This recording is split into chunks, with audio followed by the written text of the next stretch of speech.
Sullivan, yeah. Senator Schiff, yeah. I'm looking for Kelly here, but he's not here. Thank you, Madam Chair. And first of all, thank you for the work you're doing with Senator Whitehouse on reform. I think we're vitally in need of permitting reform and appreciate all the bipartisan work that's gone into it.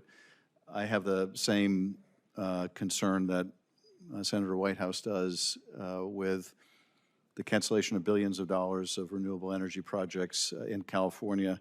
One of them alone, the cancellation of Arches, for example, was expected to support over 220,000 jobs.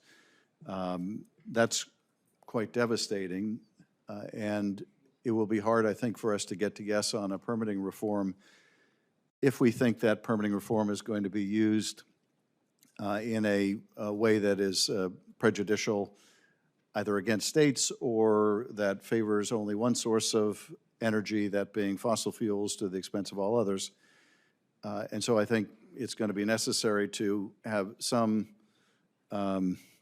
restoration of confidence that the permitting reform will be used in an even-handed basis and not the subject of state-by-state discrimination.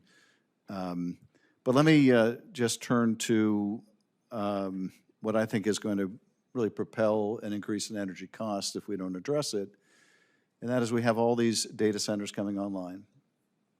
We are expecting year after year significant increases in energy demand, electricity demand in particular, and we have to meet that demand, and we're taking a lot of projects that would meet that demand off the grid. There are certainly critical issues in, for example, reducing the queue to get on the grid and to make sure that we're pursuing projects in a timely way. But if we're taking whole sources of energy offline at a time of vastly increasing demand, then consumers can't help but see their prices skyrocket, and they've already gone up 13% in the course of the last year.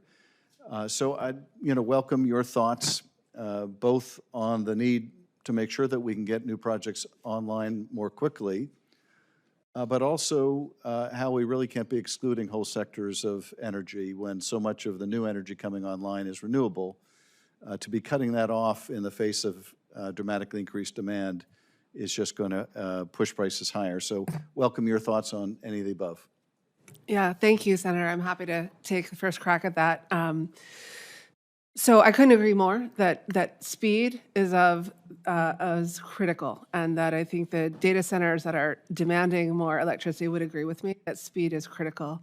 And all of us here represent all of the above, most of the above, particular industries, whatever, but we would all agree that speed and predictability matter. Solar and storage are the fastest to build right now. That is not a political statement. That is merely a factual statement in terms of our supply chain, sort of how quickly we can get things permitted. And so we should continue to do that. And to take that off the table means higher prices for some of the ratepayers.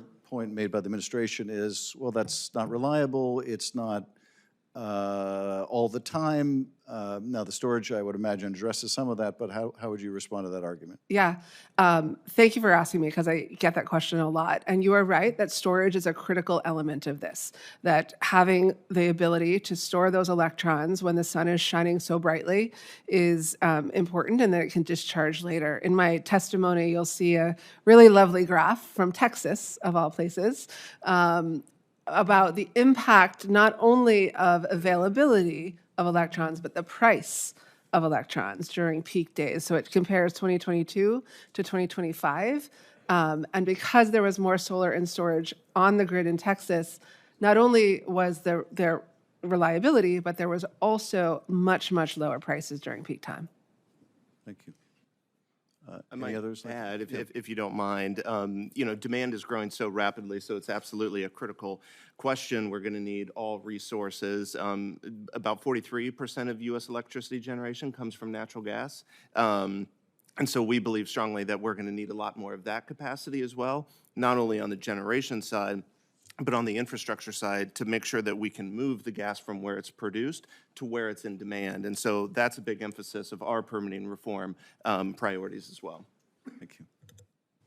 Senator Schiff, if I could just add the McKinsey report studying the potential benefits of permit reform that I included in my testimony makes the compelling point with a lot of very compelling data that better permitting would actually reduce U.S. greenhouse gas emissions significantly, and that as part of that, that we shouldn't discriminate between energy sources.